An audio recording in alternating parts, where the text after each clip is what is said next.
Good evening, this is Enid Lapellis. Today is March 1st, 2021, and the time is 6:05 p.m. Please join me in reciting the Pledge of Allegiance. I pledge allegiance to the flag of the United States of America and to the republic for which it stands, one nation, under God, indivisible, with liberty and justice for all. Please allow me to confirm the presence of those town council members and any other staff or anticipated participants are present. So Dee Dee, here. Jen, here. Jason, Present. Terry. So we'll see where Terry is. John. Jonathan Hornkel here. Tony. Tony Scott here. I'll go back to Terry because he's not here. How about Kevin? That's just a phone not answering. Okay, so I see Tony, Sean, Here. Kevin. Kevin is out of town. He'll make it tonight. Okay, so, and myself, Enid Lapellis. Terry, are you here? Okay, so, and technically for votes, which I don't think we have tonight, 7. Okay, this meeting will be conducted as a hybrid meeting as follows. Town council members, designated staff, invited presenters, and members of the press may attend in person or remotely. Public access to this meeting will be limited to joining the meeting as follows. A limited number of in-person public attendees will be permitted based upon the reduced capacity of the meeting room pursuant to the governor's executive order. Any member of the public wishing to attend in person must email meetings@monroect.org at least 24 hours in advance. All members of the public may attend remotely via computer or a tablet, smartphone, or regular phone. We've done roll call. Let's see, that takes care of that. Okay, so going on to the meeting, reason for this meeting. Any public participation first? No one? Then I'm going on to the budget workshops. So our first workshop is with Center, tab 13, page 64.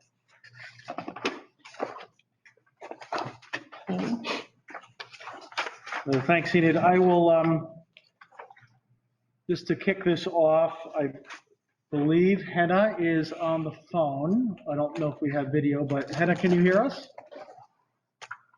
Yes, I can hear you. Hi, everybody. Hi, Henna. Hi, Hannah. Thanks for joining us, No problem. especially on your maternity leave. Appreciate it. No problem. Congratulations. Thank you. I apologize in advance here. Thank you. What's that? Thank you. Yeah, the baby, Thank you. congratulations. Thank you so much. I apologize if you hear kids crying in the background. I'm just putting that out there. That's okay. Understandable. So I think, the only comment I'll make before, let's get you right to questions on the senior center is you'll see that after we went through the first pass, or I should say the second pass with Henna, we found some areas that we thought could probably be reduced, and based on trends and other activities. And the intent is to program that back into the nutrition line, because we feel there is going to be some, we know there's some pent-up demand for more activities, and especially with the meals programs and being able to run events, we thought it would be appropriate to reprogram that back in. So that said, I'll go right to your questions you have for me or Henna. Any questions? Madam Chair. Mr. Mauer? Jason Mauer. Hi, Henna. Congratulations. Hope all is well. Thank you, Jason. Thank you. I have 2 questions. And for those sitting in the audience, you're going to hear very, very similar questions. One is, I know with COVID, office expenses, things like that were way down this year. I know that we're hoping things go back up for next year, but since we do have a number budgeted for this year. Do you think there's any room to purchase things out of this year's budget and cut a little bit off of the top line for next year's for office expenses? I think we're about 7 months into this year. I'm not sure with everything that's going on, especially now, with maybe with our limited access remote opening, it's possible to maybe do that, but it's hard to forecast that at the moment, I think. Okay. And then my second question is just with the capital expense on the senior center renovations, including parking lot. Is there any priority within that capital expense for that 365,000 for next year? Do you feel like it's all the priority to be done next year, or is there a portion that could be done that you feel is more important than anything else? I think with this COVID that happened, I think that's I think it's kind of pushed everything off a little bit in every aspect, in every situation we're looking at. But I don't, it's possible we can look forward to doing that something next year. I'm not sure exactly what at the moment. Again, with COVID, I think it's just kind of delayed, certain things. Does that mean that you'd be comfortable in general of the idea of possibly pushing that renovation off a year, or do you think that next year's the year to get that done?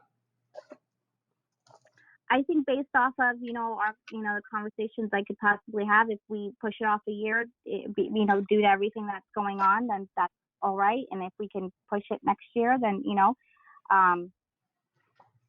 I'm comfortable, I guess, either way.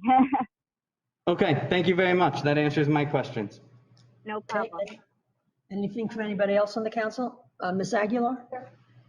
Hi, Hannah, it's Jen Aguilar. Hi, Jen. Congratulations. I had a question about the outreach worker. Maybe Mr. Selectman, you can answer this. Is that a new hire? I'm sorry, which position, Jen? It's line 150005. It says new hire, but there's a last. New hire is a new person, which is why it's going down. Got it. Got it. Thank you. Anybody else? Mrs. Martin? No? I think that, Hire meaning new person, which is why it's going down. Salary went down. I think, Going on. ask Heidi to jump on. I think that may be a typo. The outreach worker. Yeah. Heidi, are you on?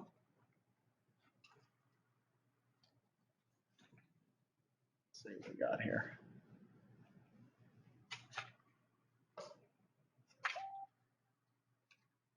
Do-do-do. Hey, Ron. Is this working? Maybe you want to speak? I don't know. They all hear us. Right out? Yeah. So we're going to wait, Mr. Kellogg, for Heidi to. Hold on, we're gonna, I'm with me. oh, they can't hear us. Maybe they stepped it up. No, it appeared to be, Anna can hear us, so Kathy Yeah, I must- can't.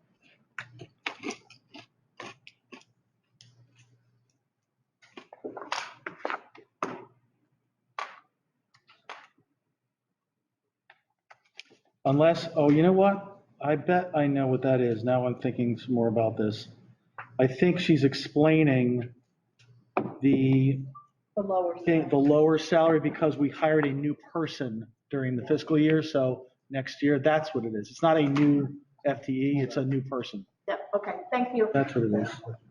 Yep. Yes. Any more questions on the senior center? Okay, so going on to social services, tab 30, page 179. Hannah. Thank you, Hannah. We're still Thank with, you. still with Hannah. Yes. I can babysit sometime, Thank you. maybe for 10 minutes. Yeah.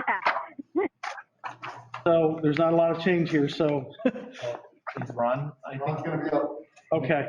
I think we're good, but keep going with questions you have for social services. Anybody? Anybody on this side? No. So I see no questions at all for social services. Nope. Okay, Okay, so we're going on to Hannah? emergency management, tab 28, page No. 150. No, no. Hello? No more. Economic development. Yep. Tab, No. Hannah, Yes. I just want to make sure you heard that there are no questions for social services, so we're all set. If you want to drop off, it is your choice. This the next one? Okay, thank you. Thank you so much. Thank you, Hannah. all right, so we're going on, Isn't this the next one? Tab 14. mine says emergency management and under, We're using an old list, Second page? the one I handed out. I bet Ken gave me, I have, Handed out a new one. There a new one? Listed for economic development. it's fine, I'm just using the page that Ken just handed out. All right, no big deal. Okay, I got it. So economic development is tab 14, page 70. Okay, so Not me. just to start off, I think, obviously everyone was present for my presentation where I discussed the concept of the reinvigorated or re-envisioned economic development department. I don't think I need to repeat any of those in detail, but again, the focus would be to not just be a driver of economic development, but also community development, project management, and the financial, a certain role relative to grants, and a significant role relative to financial reporting for the grants as well, which would be a significant improvement to workflow in the finance department as well. With that, we have Bill Holsworth here, who is the current Community and Economic Recovery position, which is a different position currently. There's a lot of that is fairly COVID. A lot of that is COVID response and mitigation efforts. There is a significant amount of economic development work that goes into that, which I think, as I alluded to in my presentation, has been an absolute, it's been extremely successful. And my thanks to Bill and to Ray and the whole. But it is a shift. It is a different role than we have currently. It's a different structure. The budget is primarily, again, in consultation with Ray Giovanni. We still want to do the programs and services and the ideas that the commission has put forth. So I think, this year was COVID, so not a lot could be done, but I think the intent is we would want to go for the same type of palette of things that we would want to do. We want to reprogram for next year. It would make sense that those funds are now in the department, just similar to other departments like Parks and Rec or anything else where the department carries the budget, but they have a commission that they work with on policy and direction and things like that. So that said, I'll let you guys get into any questions and we can address things as they come up. All right, questions for economic development? Madam Chair, Yes, Mrs. Aguilar? who am I directing questions to? Bill Holsworth? Throw it out there and we'll Ray? just throw it.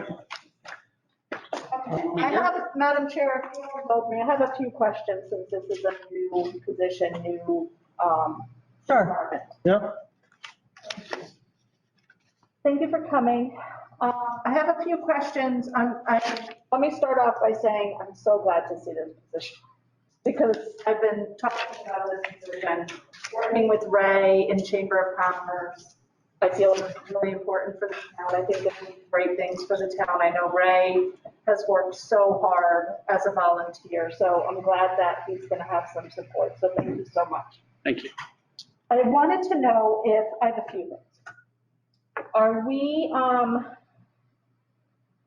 are we tracking the rate of return on this position?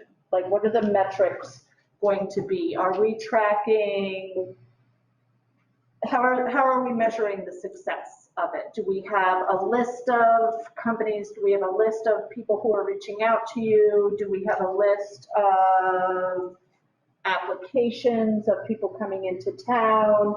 What are the metrics that we're using? So we do have a list of the businesses that are opening up in town, and I look at it as a pipeline. So it's all of the businesses that are putting in applications for zone changes or SEP applications, things that are already in front of commissions like P&Z or inland wetlands. We're tracking those, making sure that all of the regulations that we have on the books are appropriate for those types of businesses. And we're following that all the way through with the zoning tenant forms and the building applications, building permits, health permits, and things of that nature, to follow that all the way through the process to make sure that these businesses are able to open up with the least amount of impedance as possible. And What you're seeing, is some of it is intangible, I think, is the fact that something that, we started when I came on board with economic development was about the what we call in the banking world that I am really in, is the customer experience. And we found a lack of that, in the process, because there wasn't enough, no one's fault, there's not enough hands-on, not enough time, as you can imagine, creates a very poor end result. Bill's been already very instrumental in bridging that, because Ken is fully aware of what we've been trying to do in that mission. And it's already been, a world apart from where we started because of his experience and connectivity, to the process and holistically, from start to finish, to the approaching the Formica countertops to the actual COs. Bill has been very ingrained in that process now, which is something the commission didn't have time to do all of that, even though we wish to.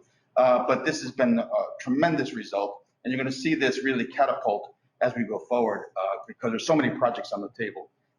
Bill and I talk daily, practically, on different measures and different situations that we're into. And, the boom is just outstanding. You're going to see what's going to happen over the next year and a half.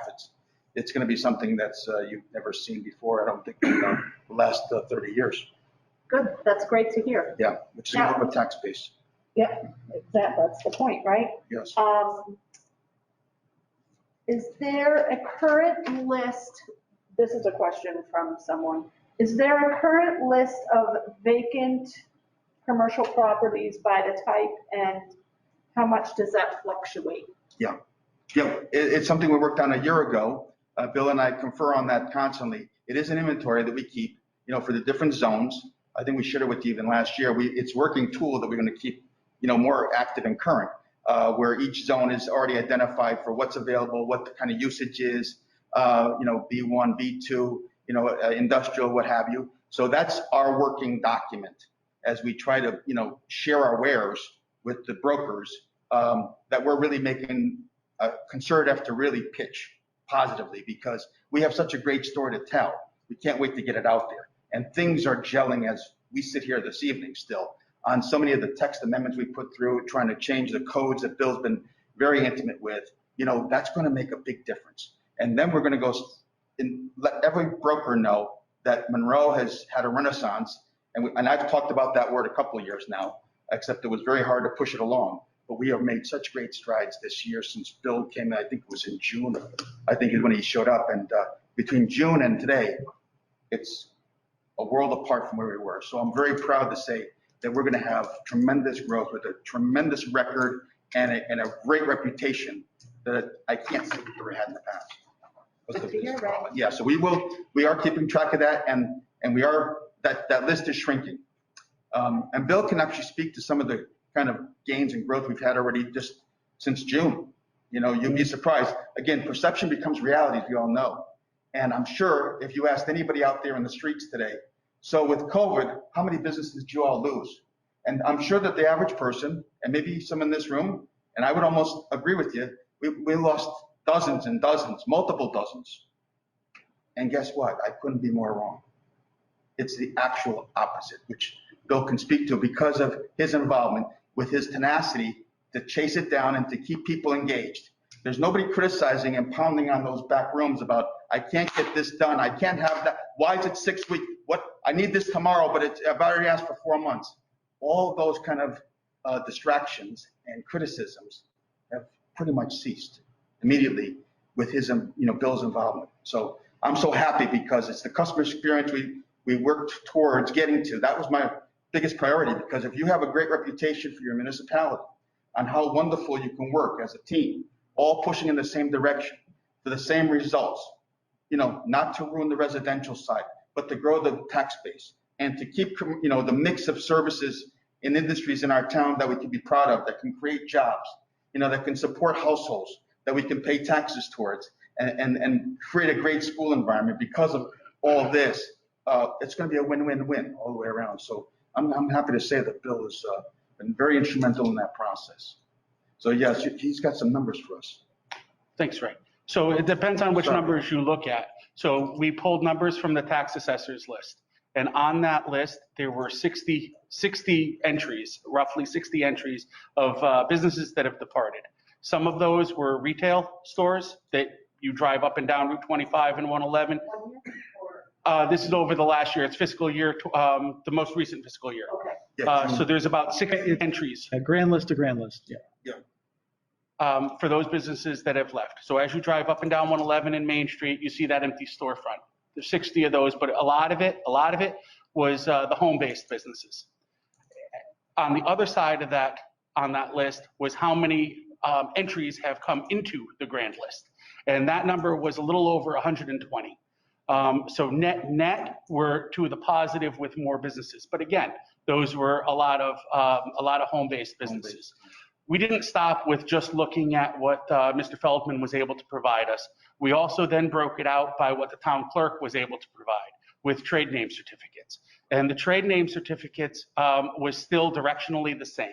We had many more trade name certificates being filed for than those that were being withdrawn. I believe the numbers were somewhere around the area of 30 applied and 8 removals. Eight shut down and 30 and 31 or something like that are new entries. And then we went even a step further past that, and we went to P&Z, and we had a list consolidated from June of 2020 to present of how many businesses have opened up through P&Z. And P&Z doesn't track closing, so it's not a perfect metric, but it's another metric that we look at. And there were, I want to say about 30, it was roughly the same as what the town clerk had, but there was very little overlap. It was about 30 businesses opened up, and then another 24 projects that were before the commission. And some of those were as big as text amendments for things like the senior housing up on 25 and the parking facility on Lower Main Street.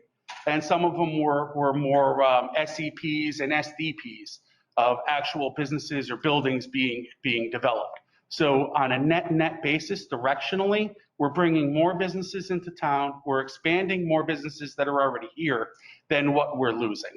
And some of the businesses that we have lost that I do account for in the numbers that I've just given you, about half of them have been replaced at the same time that they departed with very similar businesses. You probably didn't have that perception, I don't think, because the average person wouldn't realize that there's been that much growth over this last 7 months.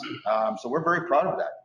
And again, it's going to be a story we have to, speak a little louder about, because I think the perception becomes reality. So the more people we're going to give this story to, and it's all factual, so we can trace every bit of it back, I think the better off we are and proud of our accomplishments to date. But on that note, one of the things I commend you guys and Mr. Kellogg and everybody who has anything to do with this is I heard last week, I think 700 restaurants in Connecticut have closed. That's correct. Because of COVID. Yeah. And I don't know that Monroe has lost. I mean, No.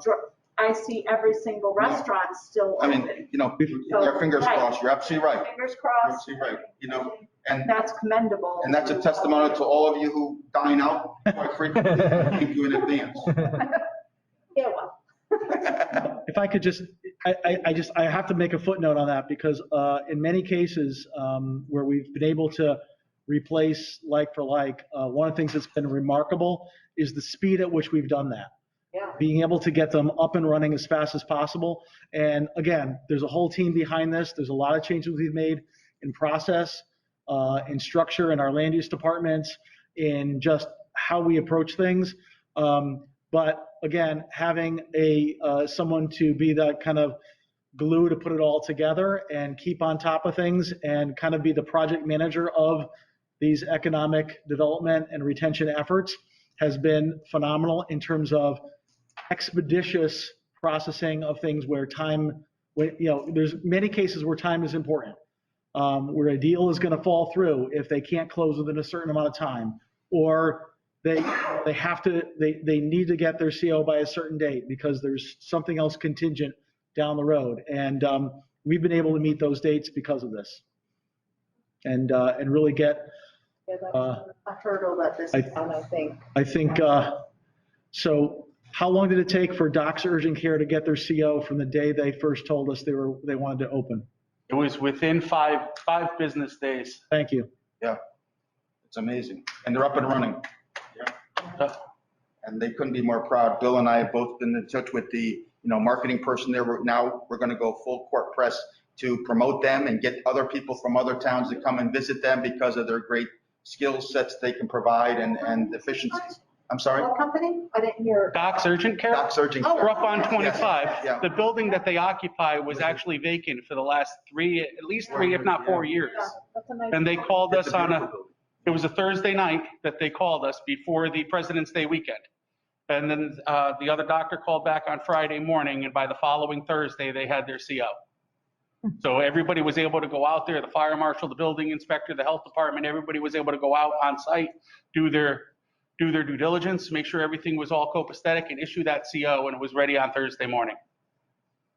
So we got a version of Warp Speed going. Yeah. Nice. Exactly. Yeah. Well, again, as I've always said, I think our most important job is to create the right environment for these businesses to thrive and to grow and to also generate more interest from other businesses and commercial brokers and developers to want to come to Monroe because they've had a good experience. And I'm really pleased because I continue to get more stories now from people that have said, hey, this was a good experience.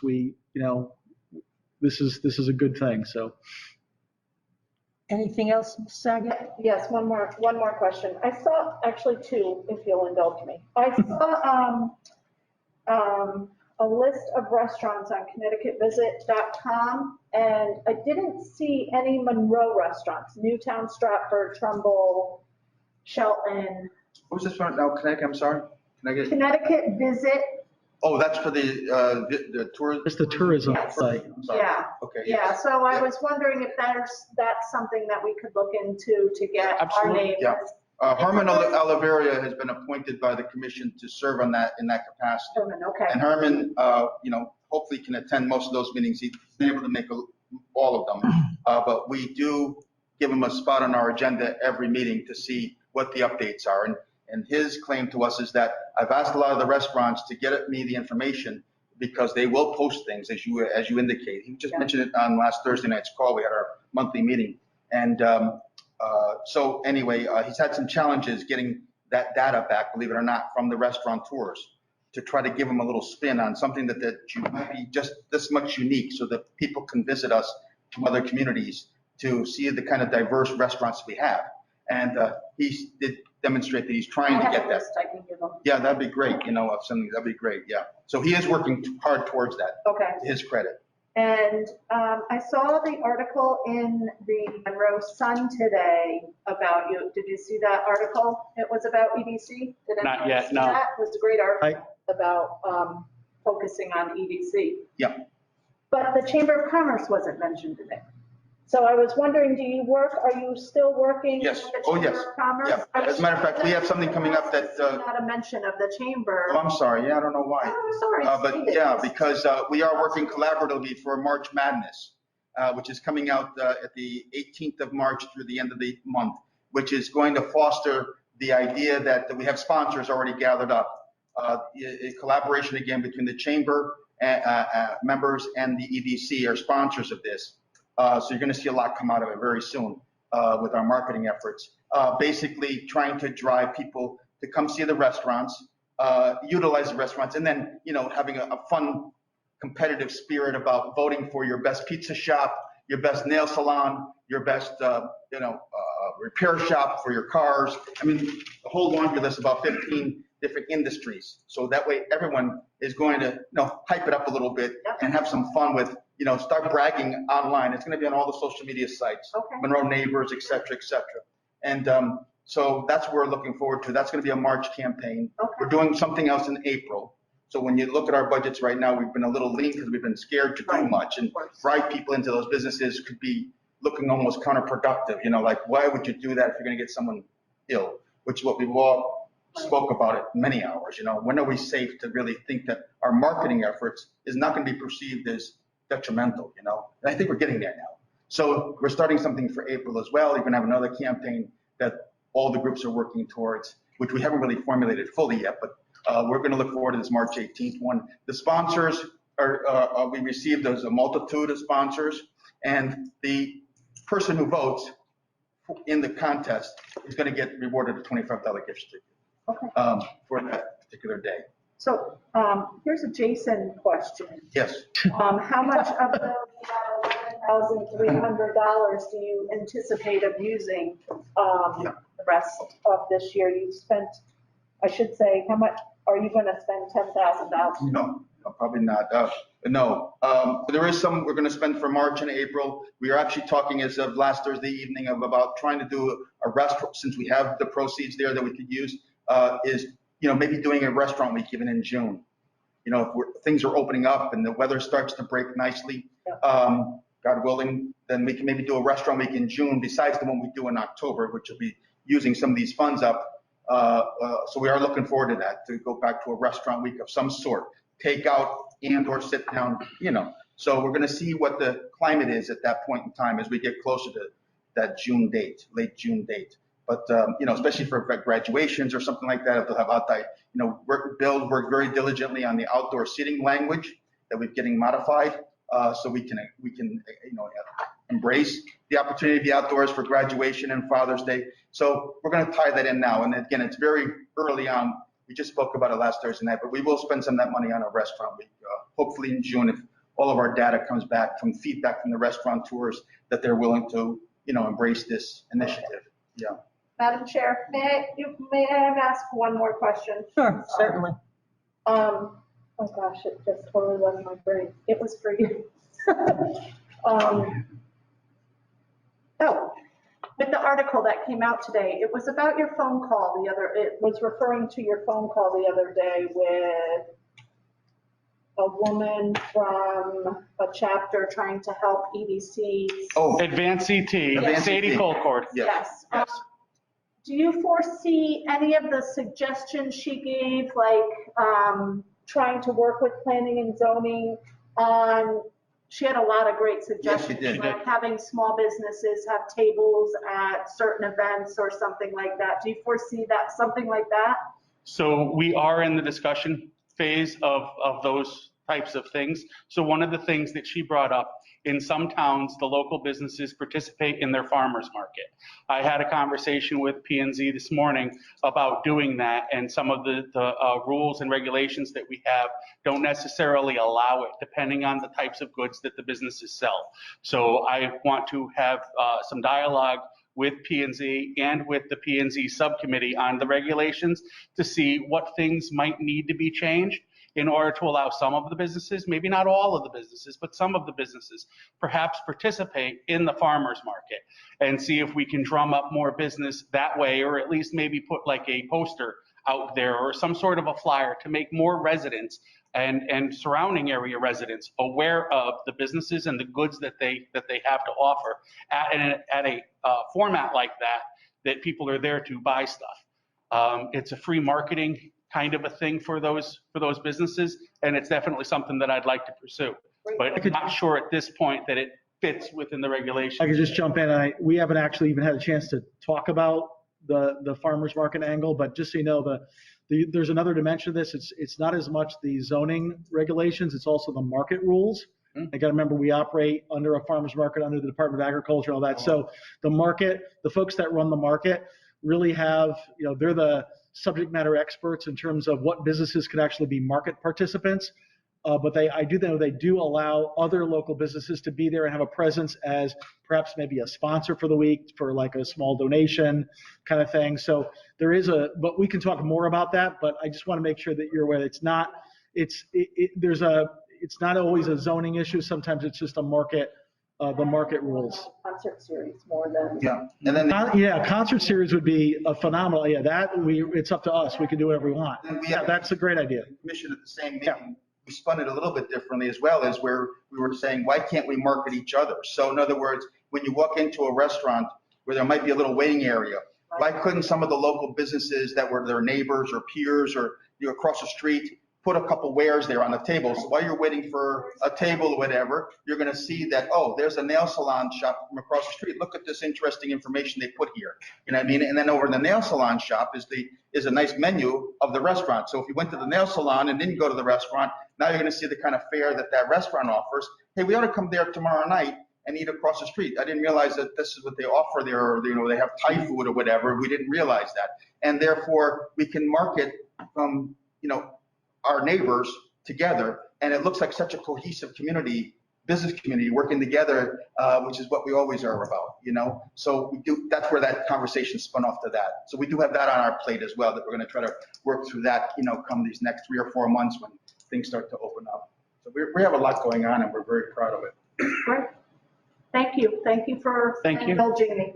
Okay, so Mrs. Martin? First I had a comment. I have to say this. I'm sure Mr. Kellogg is expecting this. I'm excited to see that this position coming to fruition, because it has been a number of years that we've suggested how important perhaps a coordinator could be working with the commission.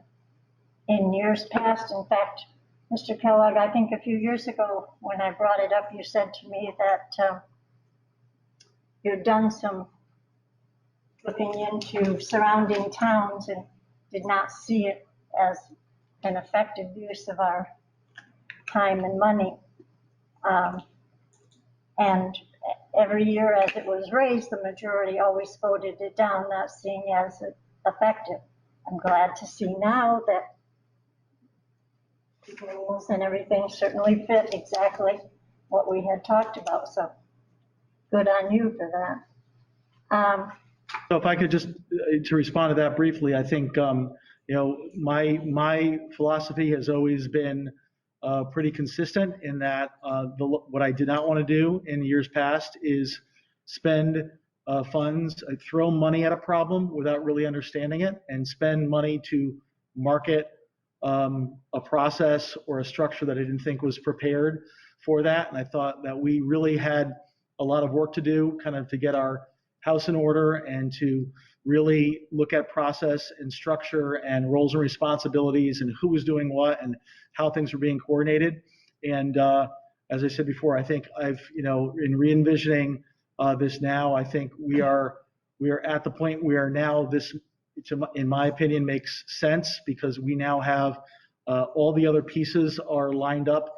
And I think we are now positioned and set up for success. Whereas in the past, I think my feeling would be we would have been putting someone we would have been setting up for failure, because I don't think we were ready. So I am also very pleased that I think we are now ready, and a lot of this is coming to fruition.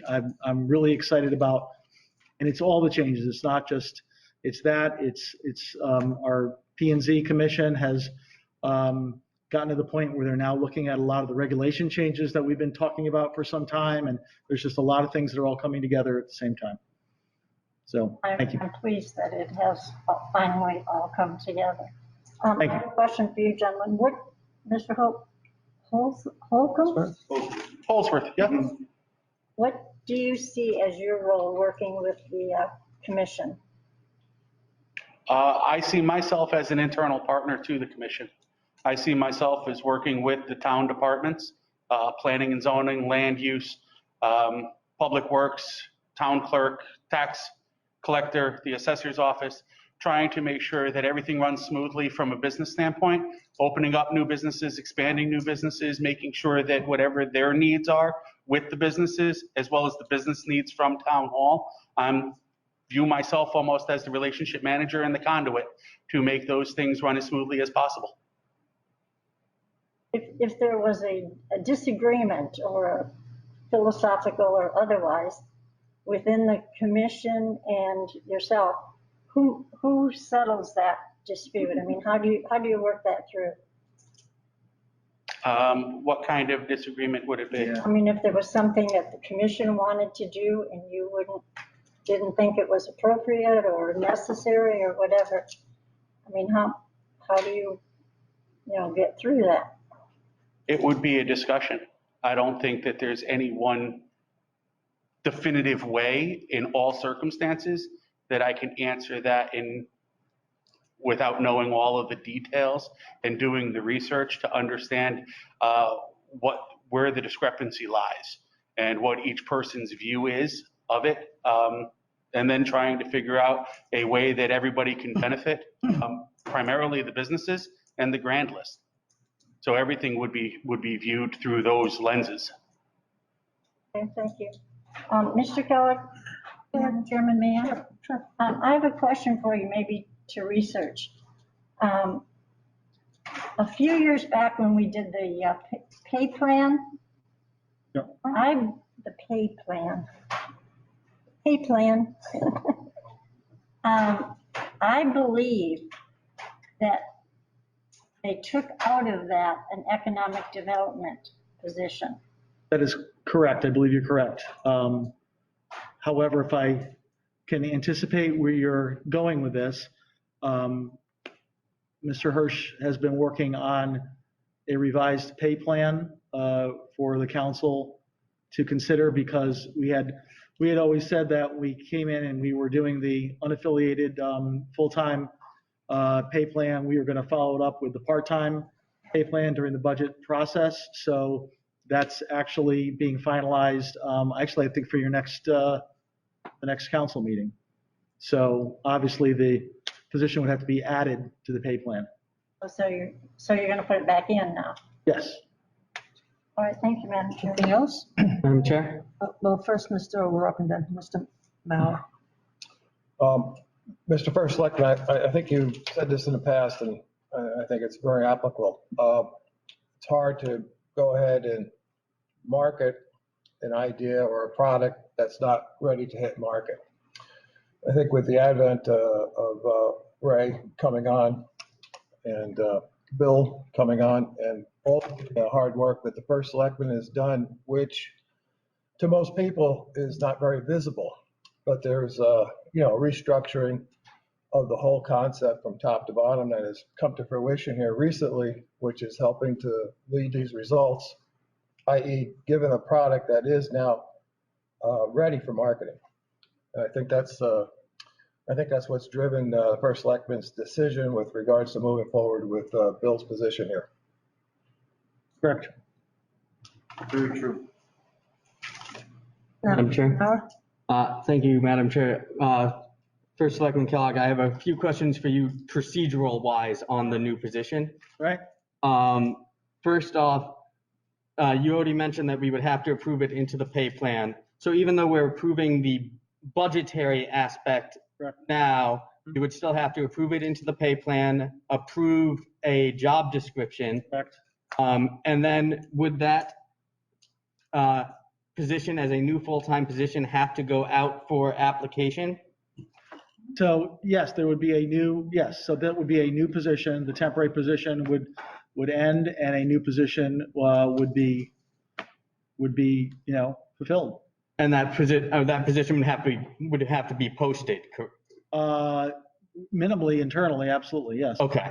I'm just trying to work out the procedural aspect so that we know what to expect going forward. Right. The 85,000, do we expect this position to take effect right on the new fiscal year?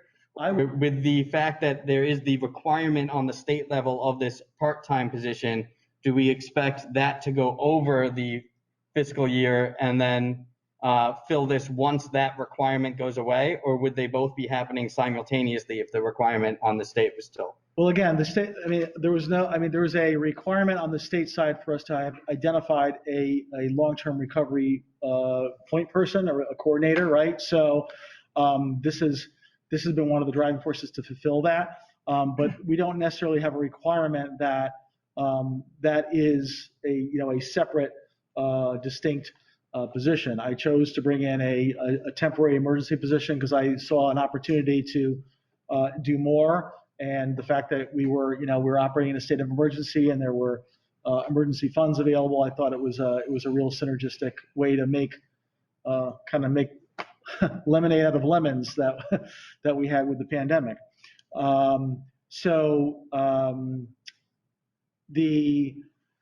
My hope is that I wanted this assuming that we would fund this as of July 1st, that we could hopefully pull the trigger on that. Now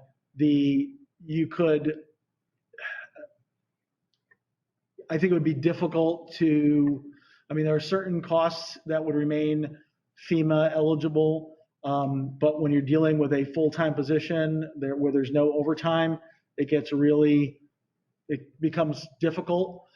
So whether or not, if there was some ongoing work that was specifically COVID mitigation from that point on, I don't know that we'd necessarily be able to cover that. But again, I think our hope is that is, winding down considerably. And you actually just went into where my line of questioning was headed of I want to make sure that we take advantage of any funds that can be paid outside of taxpayer dollars for as long as possible before we go ahead and put in a full-time position. That at least would be my recommendation and my comment that while I have no problem funding it with the anticipation of starting July 1st, that we look into not actually starting the full-time position until such time as we know we can't be recovering funds from the state through the emergency orders that are in there, and continuing on in the part-time basis until that time. I just think financially speaking, it makes more sense for the town. But that answer. Yeah, we can evaluate that as we get farther down. As we get closer, it's just something that I figured going through the process, good to put into heads now. Sure. Because worst case scenario, we have it in the budget for the entire year and then we don't end up utilizing all of it and we can go from there. I do have one question for the two of you. First off, welcome to your first budget process. Thank you for having me. The document that it's a follow-up to a question that Councilmember Aguilar asked. The document that you mentioned that shows the available property by what type of property, whether it's industrial, commercial, residential, any of the like, is that available online anywhere? Or if it's not, is that something that we could have as a part of our website to draw people who are looking for businesses and looking to where to put their business to say, oh, look, Monroe has this many lots of the type of lot that I'm looking for? So we are looking at possibilities of putting that online. Right now, the document is kept in an Excel document.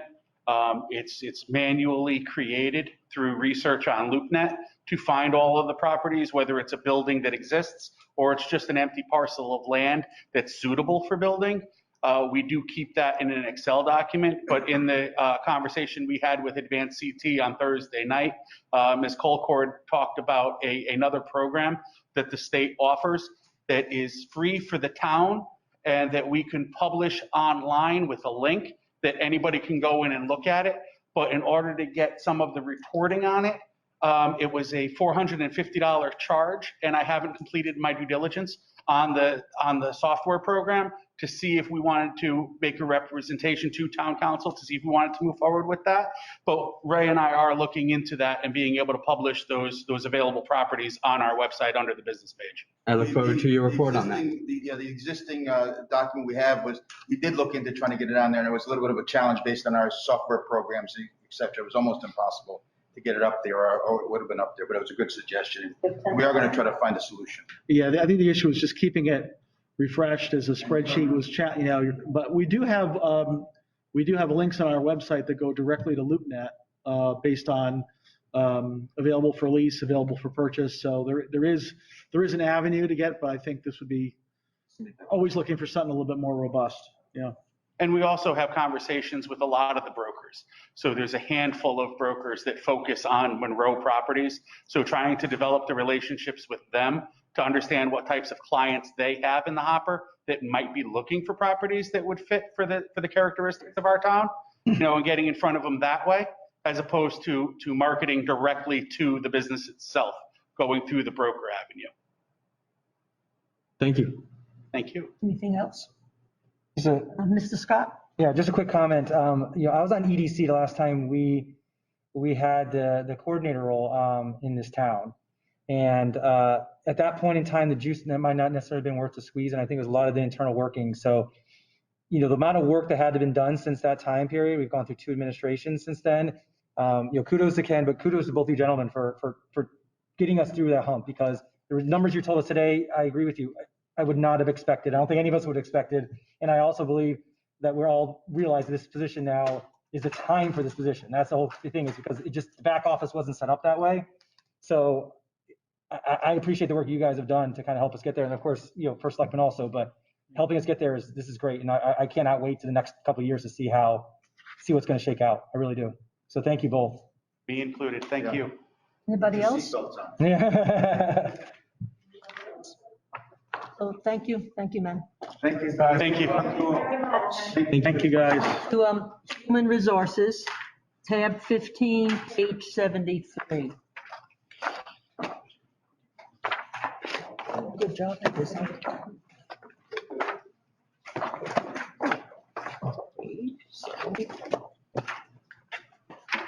All right. We have you learn yourself because we don't know you. You learn. Thank you. Craig starts. Sorry, just get gathering my notes here. So one of the things that I want to start off with before we get into some of the details is that I know some of you may have seen that I did make a mention in an earlier conversation that since I presented my budget to council on the charter required date, we have gotten new information from the state on anticipated medical insurance rates is more favorable than what we were originally told to plan for. And it's a decent swing there. The challenge is, as we sit here now, is we still don't know for sure. Typically, we don't have any information now. We usually have nothing until it's much farther along, typically like towards the tail end of when Board of Finance has the budget. So historically, adjustments to medical insurance in either direction have been made by the Board of Finance because they've got the most information. It's usually based off of a real number saying this is what the rates are going to be. But that said, I want to make sure that I want to be fully transparent, is that we do have numbers that are better, but they are still estimates. So basically, we've kind of run some what if scenarios, and we feel like that at this point in time, we could trim off by anywhere from $50,000 to $75,000 in the HR insurance line at this point, and still be conservative in that even if the rates aren't as good as we're being told, we still have some comfort level there. However, that said, I want to caution you that we are working off of estimates, just as I was when we presented our budget. They aren't final numbers yet, but that said, I know Ron's here who can speak about it in more detail as well, in addition to Craig. So with that, that's the only real new information I have for HR. So get to your questions and go from there. Hello, Craig Hirsch, the HR director. Thank you for having me. Any questions of Mr. Hirsch? Mr. Mauer? Madam Chair, I only have one question, and it's not the one that you were anticipating. I wanted to get some more understanding of that part-time human resources per diem that's getting removed and moved up into the admin line.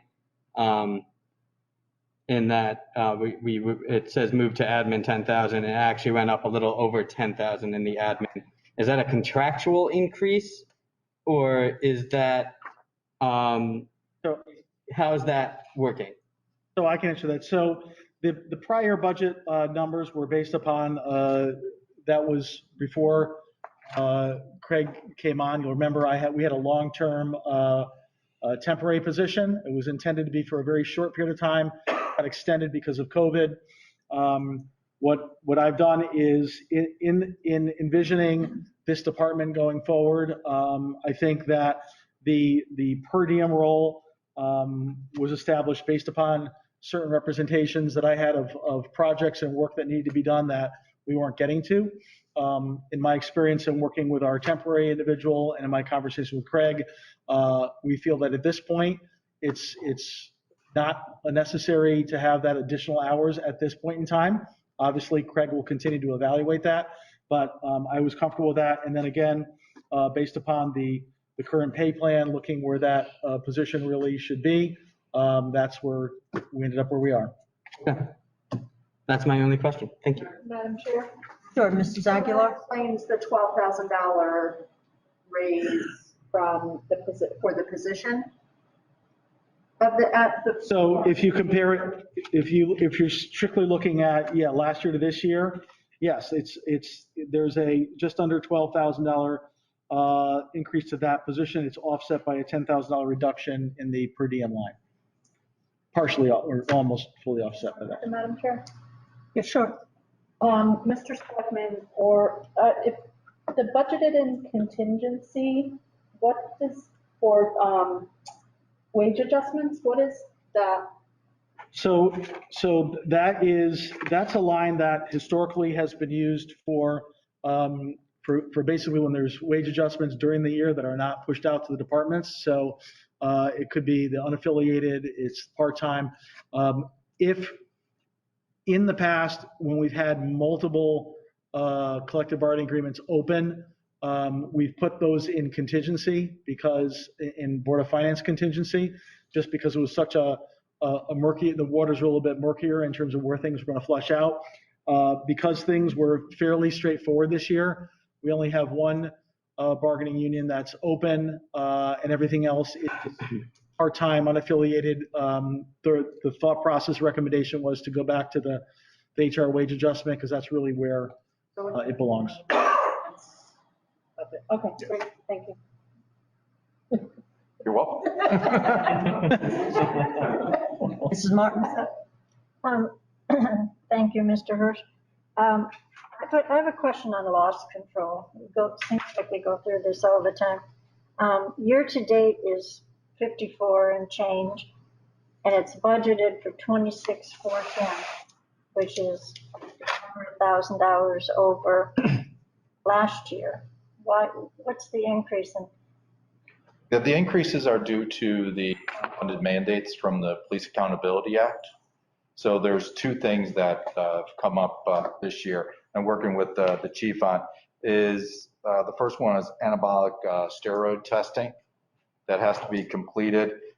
So right now we have required for the fiscal 21-22 year, we're going to have 19 officers that will need to be recertified.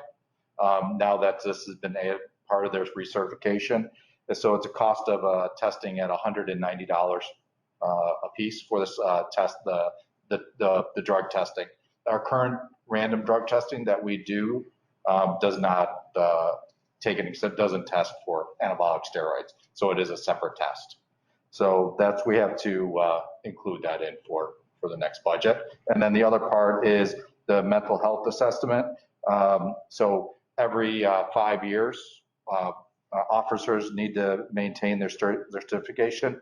So they need to have that done every 5 years. So we break it on based on the requirements of the current staffing levels. 9 officers will need to be assessed for the mental health assessment, and that's at $200 a piece that we found. So those are the additional funding for that. I appreciate that, thank you. Anything else? Has this always come out of HR budget, not police budget? Well, I can't speak to past on there. So that is a discussion. I mean, if you want to get a little more, but the behavioral health, where we're contracted through, the EAP is currently budgeted through the HR department. And so that's where we tied it there. And then currently the budget already for the random drug testing is already coming out from the HR budget as well. Yeah, I was just going to say, I mean, I understand your thought process. You could probably make an argument either way. I think philosophically what we settled on is, again, I think from the purposes of standardization and also kind of a objectivity perspective in terms of who's going to manage the program, it's managed out of HR. So similar to, there's random drug screening that has to be done in Public Works, right? For their CDLs, it's managed, that's managed under HR, right? So we don't, it's just another kind of control, but you could certainly make an argument either way of put it in the department, put it in HR, but historically we've had all the loss control in HR. Thank you. Yep. Okay. Anything else of anybody? Welcome aboard. Thank you. Thank you. Thank you. Thank you. No one. Last, we have public tab 29, page 161. None.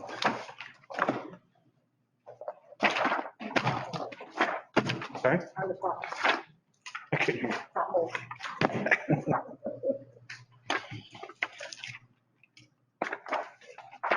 So, What's your name? Oh, sorry, Chris Nowacki. Oh, okay. Thanks. I've never seen you in person, so. So I'll let you get into the questions. I think my adjustments are pretty obvious. It relates to the use of the Town Aid Road Grant, which we've historically done. There's a couple of little tweaks to on trends, but no major there. Chris is also, as relates to capital, and kind of in a follow-up of what we did in the current fiscal year, is to guys a current thought process relative to roads, with all the disclaimers that go with it. Is that this is a draft plan, it's preliminary, things can change considerably based upon unforeseen circumstances, but again, what Chris has put together and Bill have put together based upon the total $3 million funding that I proposed is what it works out to is just over 6 miles of roads he would be able to address this year, as well as the usual stuff with chip sealing and crack sealing and materials, etc. So I'll let you guys Mr. get from here. Yeah, I'll go first. Just have a quick one. So this is for 21, 22 budget, this list. Obviously, there's other roads that'll be this year, 2021, that will finish up. Correct. Okay, good. I just want to make sure it wasn't calendar year. This is purely just fiscal year. Okay, thank you. Yep. The current year, there's one, I guess, footnote that we should probably mention that is on the current fiscal year that will not be done because it's been reprogrammed to this year, and that is East Village Correct, East Village. Road. And Chris can explain, why don't you just explain that in. East Village Road itself was slated for some sectional milling and filling. We've evaluated the road throughout the paving season last into the winter, and now initial into the spring, if you will, call it for what it's worth. And it's just beyond a mill and fill. That's not an appropriate expenditure. That's not an appropriate repair.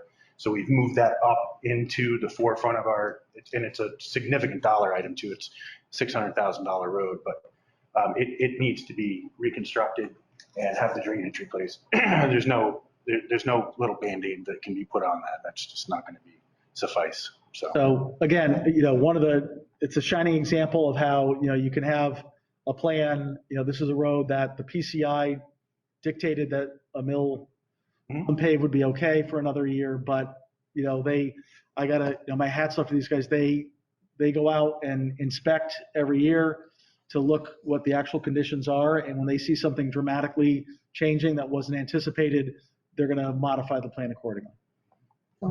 And are these, is this available anywhere on the sites? People could see what roads will be done in the next year or two? Not at the current, it's in draft stage, but it's not available. But the one that's for this year, this fiscal year that we're in, is that available for people to see? It's in the council packets. It's in the It is up for public, okay, all right. Okay, thank you. Yep. You have a question? Oh, thank you. Have you or the first selectman been in contact with the state contractor for the Pepper Street project about when they continue to repair the road at whatever they need to? Because it's in a little rough shape right now.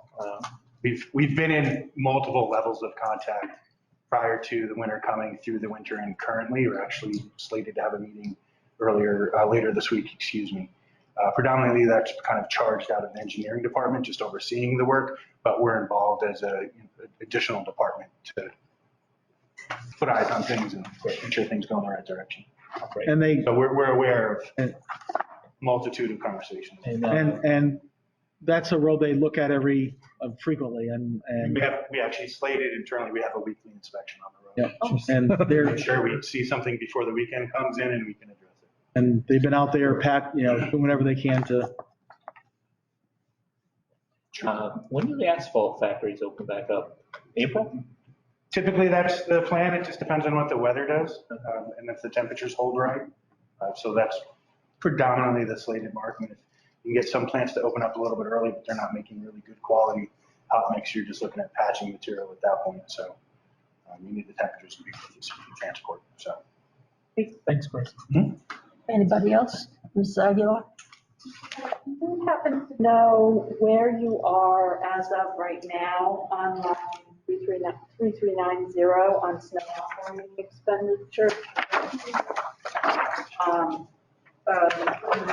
Cut from what you requested, and last year's kind of a hard number to go by. Minimal snow, you don't know, we're above, I'm sure we're way above the 39,000 right now.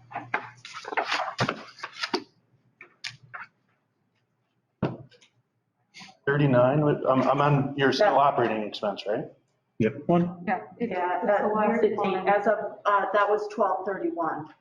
Chris, we can go through it. We're gonna get that number for you. I think it may be the plexiglass. I didn't hear what line I you're. was asking what the current, what we were at spending wise currently with the month that we've had for snow operations. 153390, the last one there, yeah. For snow? Yeah, for snow. Yeah. You might, it's on page 164, yeah. Yep. Madam Chair, It's at 39,000, yeah. while we wait for that answer from Ron coming back, I have one question, if you don't mind us jumping to kind of save some time. Fine. It's a doozy of a question that you'll never guess. On the office and operating expense lines, as we've talked about a lot with COVID, obviously these lines are lower this year than they were necessarily budgeted for. Do you think there's any room to spend things from this year's budget to pre-purchase things for next year in those lines and possibly bring either of those lines down a little bit? I actually have taken off 2,200 in that line with that expectation as well, just to forecast forward. There's some items slated this year that with COVID, I'm hoping that we can do specifically related to training. which has been extremely difficult. So in reducing that line, I'm hoping that I can get things done this year to kind of offset next year's expense. Oh, it's from the 6,700 to the 4,500 on the office expense. There was no red there, so so that came down from your original. And what about on the operating expense line on the 4,850? Is there anything that you can do this year in that operating expense to come off of the 4,850 at all? Predominantly, what it's slated for is cleaning materials and gloves and such. So right now that's like a 5-year trend spend. So granted, with COVID, we do have availability to some materials, but my cleaning is also up as well and needs for the facilities. There's not a lot of room in there to be played with. Let's put it that way. That's fine. And thank you for pointing out the 2,200 that already came off there. Any other questions? Martin? Chris, in Public Works Equipment, 3145, there's a big reduction. Is that something that's going to capital? Correct. I believe in the equipment line that we have $18,000, well, excuse me, 30,000 of that put in for 30,000 of that is actually moved to the repair and maintenance line, but also going to be covered by grants and funds. Yeah, a lot of that's just a reclass. Correct. I'm sorry? A lot of that is just a reclass Okay. from equipment to R&M equipment, just because it was more appropriate in that line. Ready? And Madam Chair? Yes, sure. Good question. On the capital side of things, two questions there. One being, in the different items there, do you have any prioritization of the different items that you've requested for next year? Predominantly, they are kind of listed in that. We've had multiple discussions, thank you, multiple discussions regarding capital and really stripped it down to just the priorities, which was one truck at this point and excavator. We're looking for Town Aid Road, obviously. We've done a fantastic, put together a fantastic solution for one of the vehicles we're looking to use. It's previously allocated funds and looking for just a minimal amount of money to offset. We can use one of the existing fire trucks we have and build that and turn that into a roll-off truck. Excellent. So that's a significant savings compared to, that's almost a $300,000 vehicle, and we're just looking for $70,000 to combine to fit a vehicle. And continuing on that front, with the town paving program in the capital aspect, if you had more money bonded, and I know like we've already upped this now because we have the this year's plus next year's, but if you had another 500,000 or another million, would you be able, do you have the manpower to continue and do a massive amount or a applicable amount of more roads next year if we were to bond it next year? Currently, right now, the $3 million is an extremely aggressive number for the town and the community. I mean, there are contracts that are out there and available to set themselves up. I mean, coming out of COVID, we aren't sitting on an inventory of roads, if you will, prepared and ready with different expenditures. And as you see in the footnotes, we had to preserve a certain amount of fundage, but I mean, I'll never say no to more money. However, there is a means to the ways to spend the money. This feels like a comfortable number for you and for your department at the moment yet, in the level of expectation and where we're currently staffed, and we're looking to transition some of those contractor funds to pull those in-house and look at, extending what we're doing. It's a very comfortable number. Wonderful, thank you. Another question? Mr. Scott? Can you remind us when the roads study will be done again? Is that next year? The next fiscal year toward the end would be when they actually come in and proof and field test it, and then they'll put the road packet together, usually for the following year. Gotcha. We do it after the end of the season so we can maximize the work. We're looking at at least 18 or so months at least until we get that report done. Most definitely. Okay. Mrs. Martin? On the road study, going off the one that we're working with now, where does this paving schedule keep us? And what percentage, do you have an idea? Currently, right now, our PCI, I believe, is 72. We're expecting, sorry? 75, right? Is it? 75, sorry, someone who's looking at the other numbers, but, so we're in a good standing. At that point, when you're up in that level compared to where we were in the lower 60s, that's the trend. We want to kind of keep this as our benchmark. We don't want to surpass that and go below that line. So we're in good shape. Granted, yeah, we all see some roads that do need to be worked on, but however, you've got to look at the PCI, you've got to look at the drainage, and that's the most important part, making sure you have a solid foundation for what you're building on. Does the list of roads that you gave us this evening, does that keep us in that 70% range? Yes, because it targets predominantly your middle grade roads and some of your 40s and lower roads as well. So it's the trend we've been following to kind of touch a little bit of every range. Okay, thank you. Any other questions? You have to get back to the question. Have an answer coming in though. Right. Right here, actually. Right. So snow in the 153390 is, we are 78% used as of today's date.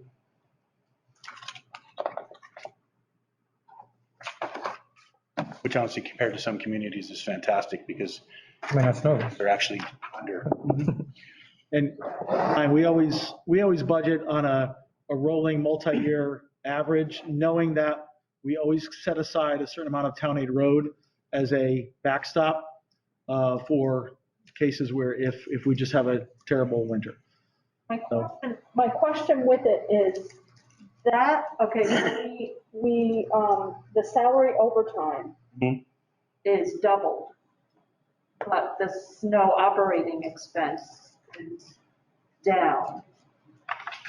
And the reason for that is just the look at the town aid roads funds. It's a qualifiable fund. So when you weigh a bad winter, like we are kind of currently in the position of, and then you look at last year, we can have or pull the funds instead of being a tax burden on the residents, we can offset it with a grant and fund that doesn't exactly hit the budget itself and go out into the public or affect another department. So we have, like you can see in the roads report at the bottom of the last page, it says keep X number of $100,000 available should the need be necessary. We don't want to undercut it, but we want to, try to be reasonable.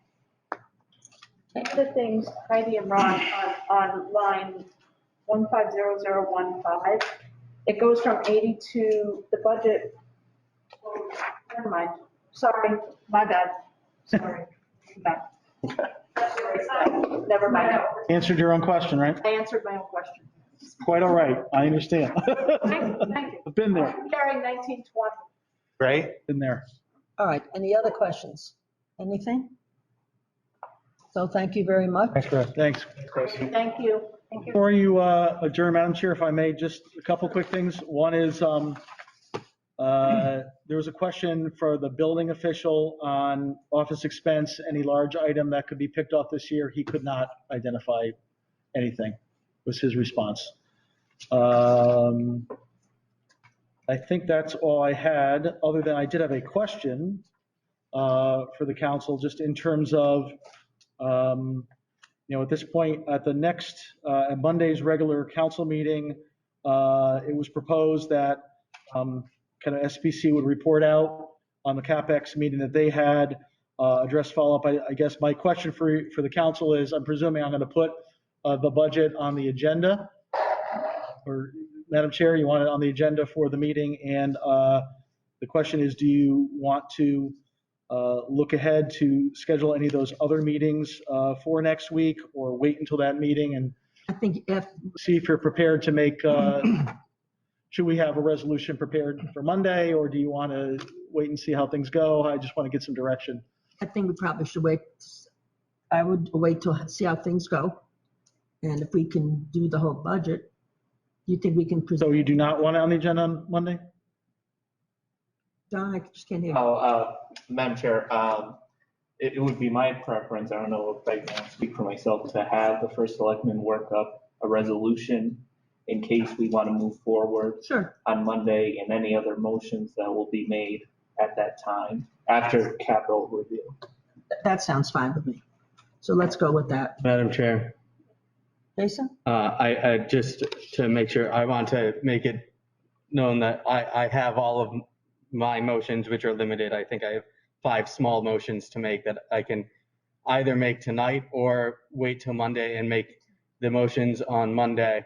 But I don't, from my perspective, I don't think we would need a separate budget meeting, and we could do it all on Monday. Right, so that's what Mr. I think, yeah, suggested. if we could do that, then, we can prepare a draft motion with a blank line for the numbers that can be filled in once they can plug everything in and, Monday. Yeah, for Monday. okay, excellent. Thank you.